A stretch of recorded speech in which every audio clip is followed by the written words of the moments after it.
एक विदेशी कीट प्रेमी एक दुर्लभ विषैली मकड़ी को एक बहुमंजिला अपार्टमेंट बिल्डिंग में लाता है। एयर के भागने के बावजूद रेत एक नई जगह पर कब्जा करना शुरू कर देती है, जो इमारत के निवास को अपने भविष्य के वंश के लिए भोजन स्रोत के रूप में उपयोग करती है। फिल्म एक मध्य पूर्वी देश से शुरू होती है, जहां स्थानीय लोग रेगिस्तान से होकर यात्रा कर रहे हैं, जिससे वन्यजीव परेशान हो रहे हैं। अपने गंतव्य पर पहुंचने पर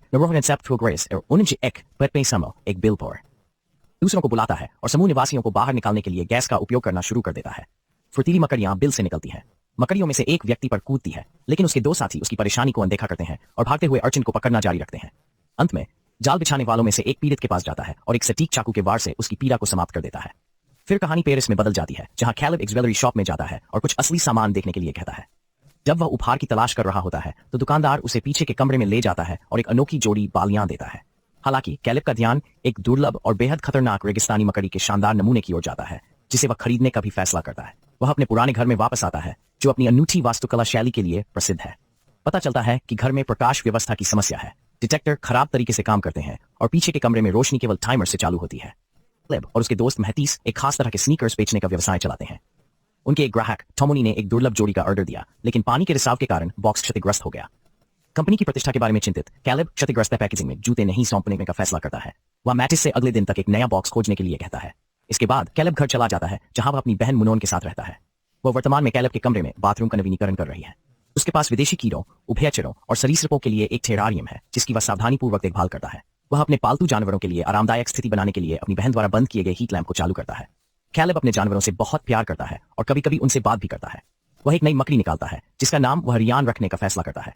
नान उसे पहले एक बॉक्स में रखता है, आराम के लिए कुछ टिश्यू बिछाता है। बाद में कैलेब एक बार फिर मैन एंड नोवा पालतू जानवरों और उस अपार्टमेंट को बेचने की उसकी इच्छा से बहस करता है, जहां वे बड़े हुए थे। उस शाम कैलेब एक पार्टी में जाता है, जहां उसकी मुलाकात तम्नी से होती है, जो पूछती है कि उसे उसके स्नीकर्स कब मिलेंगे। चूंकि उसके मौजूदा जूते टूट रहे हैं, कैलेब पार्टी के होस्ट को बधाई देता है और उसे हाल ही में खरीदा गया उपहार देता है। कुछ देर की बातचीत के बाद वह घर लौटता है। नए मकड़ी वाले बॉक्स की जांच करते हुए वह पाता है कि वह पहले ही एक छोटे से छेद से निकल चुकी है। कैलेब जल्दी से उन सभी संभावित छिपने के स्थानों की जांच करता है जहां मकड़ी हो सकती है, लेकिन अपने तितली संग्रह में केवल एक कोकून पाता है। कोकून को एक उचित बॉक्स में रखते हुए कैलेब स्नीकर्स पकड़ता है और सुबह मकड़ी की तलाश करने का फैसला करते हुए बिस्तर पर चला जाता है।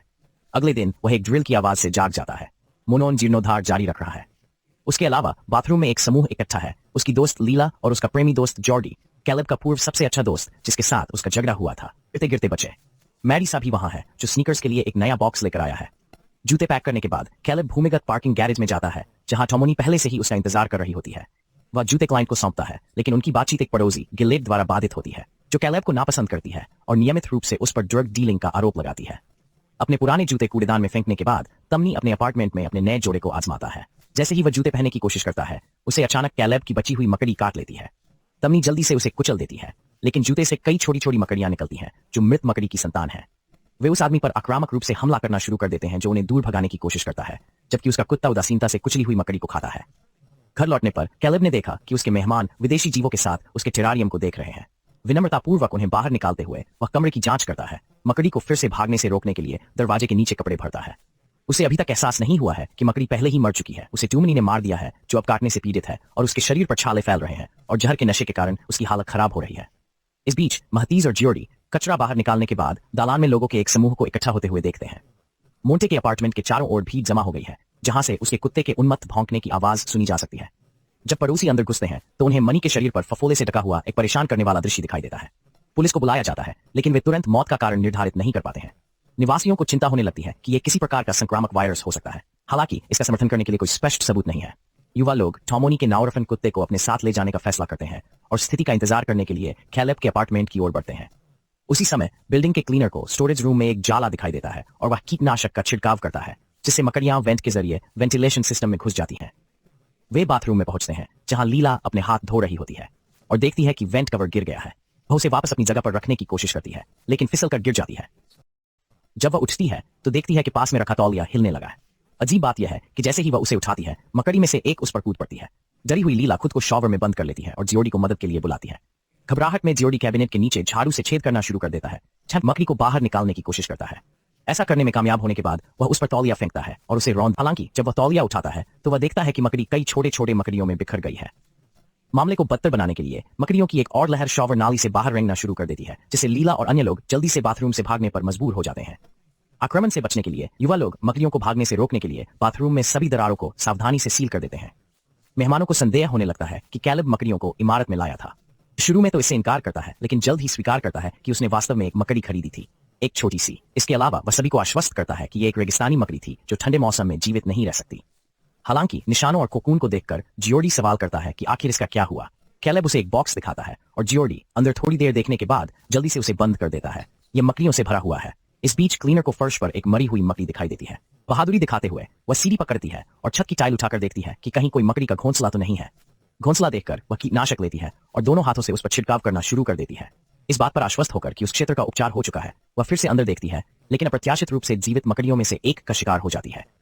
जियोर्डी ने सुझाव दिया कि मकड़ी के आक्रमण के बारे में उन्हें चेतावनी देने के लिए तुरंत पुलिस को बुलाया जाए। हालांकि कैलेब सामान्य जान और अपनी बहन के आग्रह के विरुद्ध अधिकारियों से मदद न लेने का फैसला करता है। एक कायरतापूर्ण कदम मानते हुए मैटिस ने पड़ोसियों को खतरे के बारे में चेतावनी देने के लिए घर घर जाने का प्रस्ताव रखा, लेकिन दुर्भाग्य से हर कोई सुनने को तैयार नहीं है और कुछ तो अपने दरवाजे भी नहीं खोलते। जब मैडी, जा और कैलेब निचली मंजिलों पर उतरते हैं तो वे देखते हैं कि सीढ़ियां पहले से ही जाले से ढकी हुई हैं। वे दरवाजे खटखटाते हैं, लेकिन दालान के अंत में आखिरी अपार्टमेंट को छोड़कर कोई जवाब नहीं देता, जहां दरवाजा थोड़ा खुला हुआ है। अंदर जाने पर वे कल की जन्मदिन वाली लड़की को टीवी के सामने अपनी कुर्सी पर सोते हुए देखते हैं। कैलेब करीब आता है और उसी क्षण बड़ी मकड़ियां उसके शरीर से बाहर रेंगना शुरू कर देती हैं। जियोर्डी ऑनलाइन पढ़ता है कि मकड़ियों की कुछ प्रजातियां जब प्रतिकूल वातावरण में रखी जाती हैं तो अपनी मां से 10 गुना बड़ी हो सकती हैं। इसका मतलब है कि प्रत्येक नई पीढ़ी के साथ मकड़ियां बड़ी और अधिक खतरनाक होती जा रही हैं, जो अपने आसपास के लोगों के लिए खतरा पैदा कर रही हैं। बाद में उन्हें रसोई में खून का एक तालाब दिखाई देता है और इसका स्रोत कुत्ता है, जिसे एक बहुत बड़ी मकड़ी ने जन्म दिया है। युवा लोग गलियारे में मिलते हैं, अभी भी इस बात से अनजान है कि पूरी इमारत इन अर्चिन्स द्वारा कब्जा कर ली गई है, जो खतरनाक दर से बढ़ रहे हैं और बढ़ रहे हैं। अधिकांश निवासी पहले से ही मकड़ी के बच्चों का भोजन बन चुके हैं। उस समय शीला उन पर हमला करती है और कैलेब के सिर पर डंडे से वार करती है। शीला उन्हें एक अपार्टमेंट में जबरन ले जाती है ताकि वह वहां तस्करी का सामान खोज सके। वह एक कमरे में प्रवेश करता है और टेप में लिपटा एक बॉक्स पाता है। शीला सबूत खोजने की उम्मीद में चाकू से उसे काटना शुरू कर देती है, लेकिन ड्रग्स के बजाय उसे जहरीली मकड़ियों का सामना करना पड़ता है। ध्यान भटकाने का फायदा उठाते हुए समूह अपार्टमेंट से भाग जाता है और नीचे जाने की कोशिश करता है, लेकिन मुख्य द्वार अवरुद्ध है। वे इसके बजाय भूमिगत पार्किंग गैरेज में जाने का फैसला करते हैं। गलियारे का दरवाजा खोलते ही वे देखते हैं कि दीवारें, फर्श और छत पूरी तरह से मकड़ियों से भरी हुई हैं। जब टाइमर से लाइट चालू होती है तो कैलेब देखता है कि मकड़ियां रोशनी में जम जाती हैं। वे एक नई योजना बनाते हैं, लाइट को पूरी शक्ति से चालू रखते हैं और जालों से बाहर निकलने का रास्ता बनाते हैं। मैनन लाइट को नियंत्रित करने और अपने भाई और दोस्तों की सुरक्षा सुनिश्चित करने के लिए स्विच के पास रहने की पेशकश करती है। वह उनके साथ तब जुड़ने की योजना बनाती है जब वे आगे बढ़ चुके होते हैं और उनके पास कोई बेहतर विकल्प नहीं होता। हर कोई सहमत होता है। लड़की लाइट जलाती है जबकि बाकी लोग अपने हुड ऊपर करके सावधानी से आगे बढ़ते हैं, इस कोशिश में कि इमारत में अब रहने वाले अनगिनत मकड़ियों को परेशान न करें। कुछ ही घंटों में साधारण अपार्टमेंट परिसर एक जानलेवा जाल में बदल गया है, जहां दर्जनों छोटी निर्दयी आंखें हर कोने से झांक रही हैं। जब वे आखिरकार बाहर निकलते हैं तो मां नॉन टाइमर को फुल पर सेट कर देता है और उनके साथ पकड़ने की कोशिश करता है, लेकिन वह समय समाप्त हो जाता है। लड़की अंधेरे में रह जाती है, खतरनाक जीवों से घिरी हुई। रोशनी के लिए लाइटर का उपयोग करते हुए वह एक मकड़ी को देखती है, लेकिन उसे जलाने की हिम्मत नहीं करती। इसके बजाय वह बहादुरी से आगे बढ़ती है। समूह दरवाजा खोलने की कोशिश करता है, लेकिन दूसरी तरफ कोई व्यक्ति मदद के लिए उनकी चीखों को अनदेखा करते हुए उसे बंद रखता है। जल्द ही गैस गैप से रिसने लगती है। उसके बाद गोलियों की आवाज आती है। बेसमेंट में वापस लौटने पर उन्हें पता चलता है कि सभी लोग बाहर नहीं निकल पाए हैं। टोडी अभी भी गलियारे में है। कैलेब अपने डर पर काबू पाकर उसके पास वापस जाता है और पाता है कि उसका दोस्त अभी भी जीवित है, लेकिन वह जाले में लिपटा हुआ है और शोरगुल से भरी मकड़ियों से ढका हुआ है। वे खुद को एक स्टोरेज रूम में बंद कर लेते हैं, जहां मैटिज एक नई योजना का प्रस्ताव रखता है। 15 मंजिलें चढ़ते हैं और छत पर पहुंचते हैं। समूह गलियारे में जाता है, जलती हुई मशाल से मकड़ियों को दूर रखता है।